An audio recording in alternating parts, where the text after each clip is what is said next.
Oh, apparently I did hook it. This is not a small fish either. This is not a small fish. Like, this is a 6'9" medium rod, and he's, whatever it is, just dragging me all over.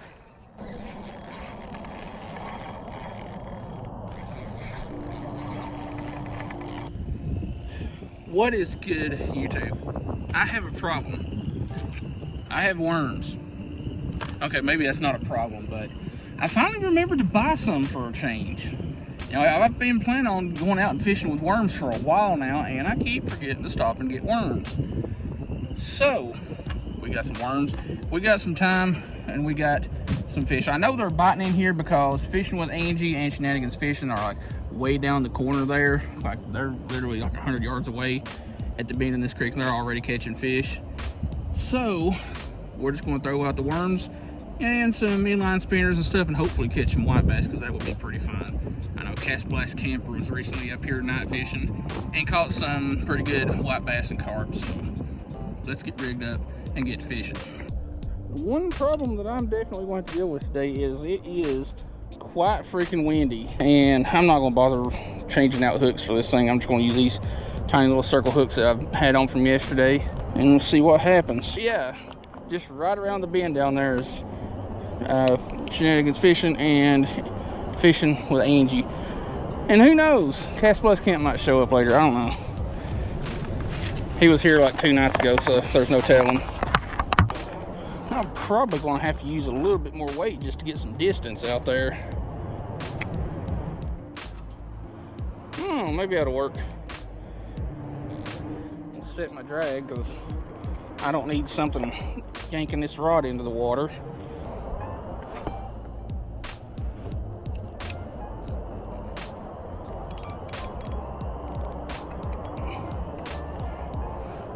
Alright, rod number 2 set up. Loose drags. Let's wait for one to just absolutely T-bone it and then inevitably not hook up. Now we're going to put on a little 1/8, I think. What size was that? That'll drive me up the wall if I don't look. No, 3/8 ounce. White Flash Rooster Tail is my favorite one out of all of them.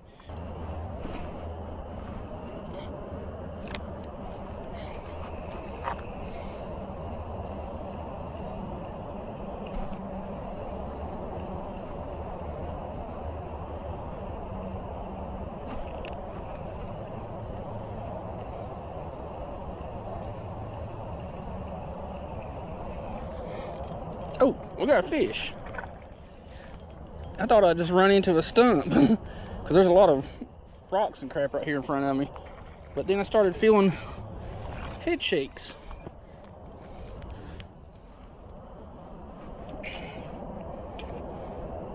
Fun size little bass fish. That's about a pound or so. It's good and thick. Not real big, but it's thick. Nice and get you lay back. I know last year about this time I was up here with Creek Fishing Adventures, and we couldn't get away from white bass in here. Like, it was literally one cast right after another, all of them just monster white bass. And I can't tell half the time whether or not I'm getting a bite on either one of these rods that I've got the worm on, just because this wind is so freaking high this afternoon. No, this right here, I mean, it's kind of bumpy up this way, but I mean, you can drive your Tahoe down here fairly easy. There just ain't a lot of room to park and turn around. Your car would be doing good to get down here, because it's fairly bumpy down that road with potholes and stuff like that. I caught one bass a little while ago, but that was about it. Did y'all put in at the bridge? I got you. Well, there's the last of them rooster tails. Maybe I'll just rig up my last rod here with some more worm and see what we can make happen. Ooh, we just got a hit on this one here. But being those little circle hooks, I'm not counting on them really hooking up. Maybe it's still there.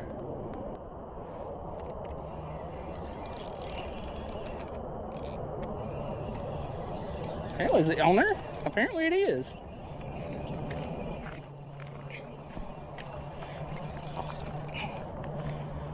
And how in the heck? Well, looks like I'm gonna be cutting that one off anyway. Swallowed that one bigger than crap. So we'll get you back and re-rig with a smaller hook. Have a little bit better chance of actually hooking something. This is my little live bait or box or whatever.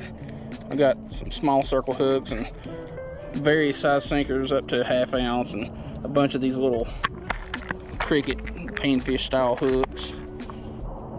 Now I'm getting hit on this middle rod and the one on the right now.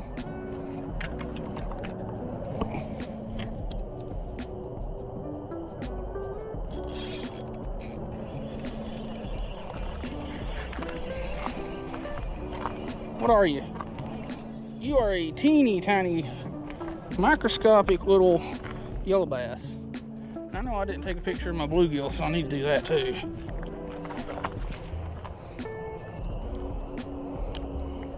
There we go. That one was hooked a little bit deep, but we got it back. Got our worm. I'd like to know what's hitting this thing. Whatever it is, it ain't big. I need to tighten my drag because, you know, 20-pound test is more than enough for one of these little yellow bass. Well, that circle hook did its job. It just took long enough doing it.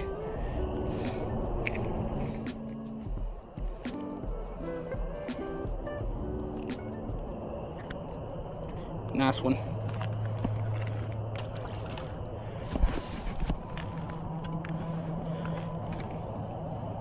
Now I'll get hit on the rod on the right here, and then got hit on the rod to the left here. It's a fun problem to have, but it's just getting them to hook up. It'd be awesome if a carp come along and decided it wanted some night crawler. Now the rod in the middle's getting hit. There's definitely, there we go. There's definitely fish in here this evening.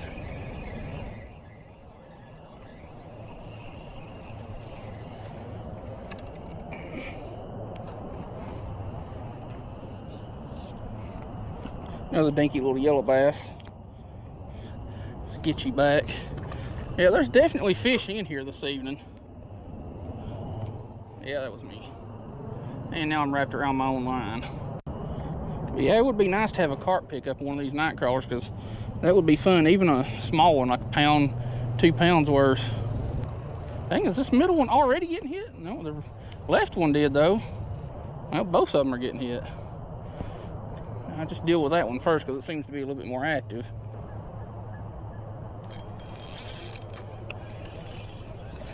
Well, another yellow bass, but this one's snagged, so we can't count him. We also got the majority of my, actually that could be a, yeah, it's a yellow bass. Got the majority of my worm. That one's a little bit nicer.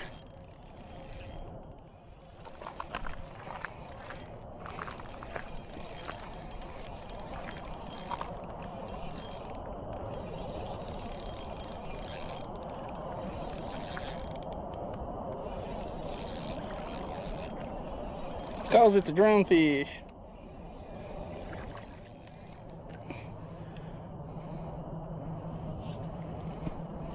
Well, I don't have my phone on me to get the picture, but I'll just screenshot one of my other ones. Well, these things are fun. They fight pretty dang good. They hit hard, especially when they're biting hard on lures, and they're good eating. I know there's people out there that would definitely disagree with that, but dang, I'm gonna have to bend that hook back in. It's nearly bent out. But yeah, there'll definitely be people disagree with me there, because won't give drum a try. Something, shoot, about stepped on my other rod there. Something tickling with this rod. Oh, apparently I did hook it. This is not a small fish either.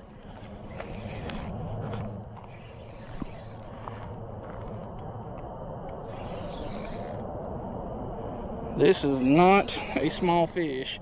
Like, this is a 6'9" medium rod, and he's, whatever it is, just dragging me all over.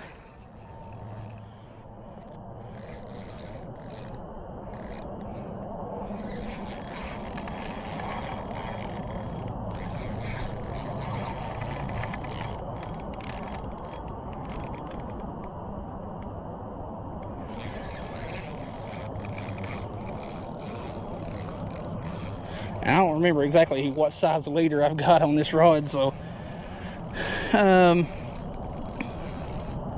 gonna have to baby it a little.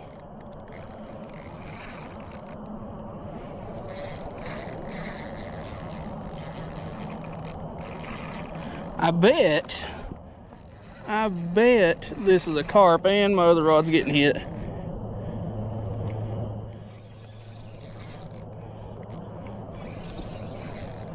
I bet this is a carp, but I can't tell. I ain't seen a glimpse or anything yet. And I'm in this other line now.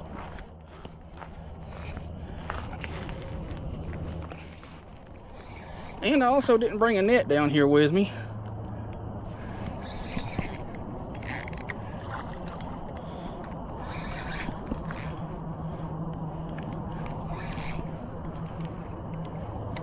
No, it's not a carp.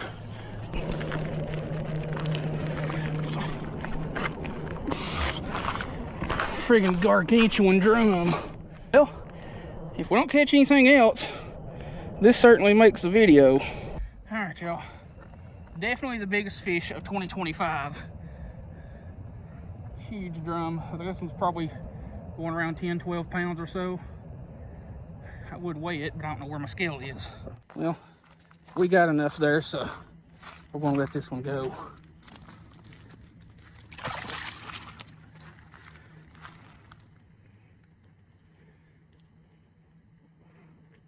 There she go. Swimming off strong. But yeah, you can be catching dinks all evening, and that one fish is all it takes to really turn it around. Certainly glad I got it on that little circle hook, because that drum would have absolutely annihilated this little cricket worm hook. We're going to give it about 30 minutes more tops and then call her quit. Barely noticed it. I know y'all can't see it, but way off in the distance there's a Black Hawk helicopter. I can just barely hear that beating of the rotors going around. I'm willing to bet that somebody in the community Facebook page for this area is like, anybody know anything about that military helicopter flying around? It's suspicious. Anybody know anything about it? Like, this whole area is a training route. Like, it's nothing out of the ordinary to see, you know, C-130s, Black Hawks and stuff like that.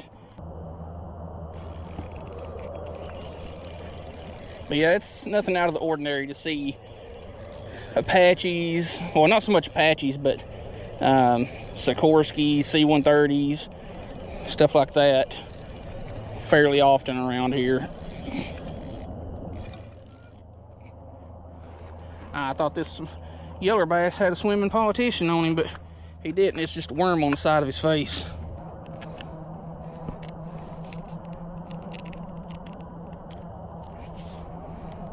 That's a pretty good sized yellow bass. I mean, it's not a monster, but you know, it's slightly above average around here. Fun size, good eating, and they make dang good catfish bait. Another one. It's a little bit nicer, not by a lot, but hey, it's a fish.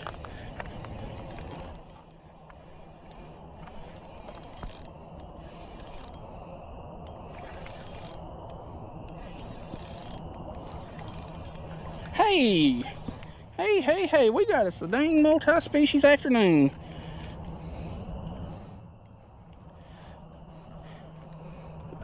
You can flop around all you want to. You can calm that butt down. I don't need my pliers. But yeah, got us a little juvenile channel cat. You can tell they're juveniles because they usually have those little black dots on them. And if you're new to catfishing or never really catfished before, somebody ever told you the whiskers are dangerous, they'll poke you or whatever, no they won't. Or the whiskers are just fleshy little noodles.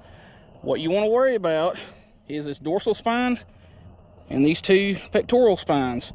Like, y'all probably can't see them, but these spines have little barbs on the back of them. I might be able to get a better view with my camera. Those little barbs, they get into your skin, they're not coming out. At least not very comfortable like. All right, so let's get you back.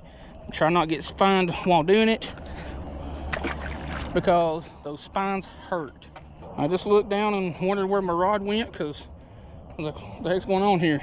And then I realized, hey doofus, it's in your hand. You know, it's been a solid afternoon, especially with my GoPro battery, because I've only brought 2 down here. I left one of them at home, but no longer than I typically fish. I usually just keep about 3 on me. And I'll get about an hour and a half per battery, and just ran out on the other one, so I swapped out. Now we're good to go.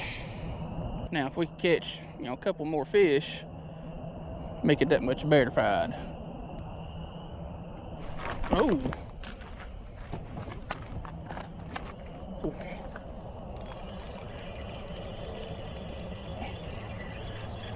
Really? Really? How did something as small as you put that much of a ruckus into my rod? Like, how does that happen? You dang near pulled the rod over the friggin' rock. Well, we still got a little bit of worm. I'm going to check this one back out, check my other one, and probably go ahead and just take it out, because it didn't have a lot of worm on it to begin with. Nope, it is bone dry. And I just realized something. Actually, I didn't realize it, I just forgot it, because my brain is wired like that. But I actually got a thumbnail for the video before it was too late, not too dark or after the fact. I'm proud of myself. I am going to go ahead and get my stuff packed up and all that good stuff, so I don't lose it or leave anything laying. And go figure, it being the end of the day, fish start jumping along the bank down here to my left. But I reckon that is the end of it. We're going to call it quits. Like, actually call it quits this time. Well, I'm going to keep fishing for a little bit longer, but I figured I'd go ahead and do my outro while I've got some decent light. But today's been a pretty dang good afternoon. You know, didn't catch anything like consistently huge. That one drum was definitely the kicker for the video, and definitely the biggest fish I've caught in 2025. But yeah, I finally remembered to get some worms, and it's been a productive little afternoon. Got a video, nothing like spectacular besides that one drum. Ran into Fishing with Angie and Shenanigans Fishing. I'll leave links and stuff to their channel in the description. And speaking of, I'm getting bit. I can't hardly look at my phone or my GoPro without getting bit. But speaking of the description, check out all the links in the description. Those are my affiliate links. The top one is my channel membership link. So if you like the videos and like the content I'm putting out, because I try to keep that, you know, realistic approach to fishing, and not a lot of people do like that kind of stuff. So if that's what you're into, check out the channel membership, sign up there, get access to videos before the public does. Everything else will be affiliate links. So whenever you buy stuff through the links, I get a little commission off that, so it definitely goes to help the channel. Everything else will be like socials and whatnot for the channel, and then non-affiliate links. So anyway, I'll see you.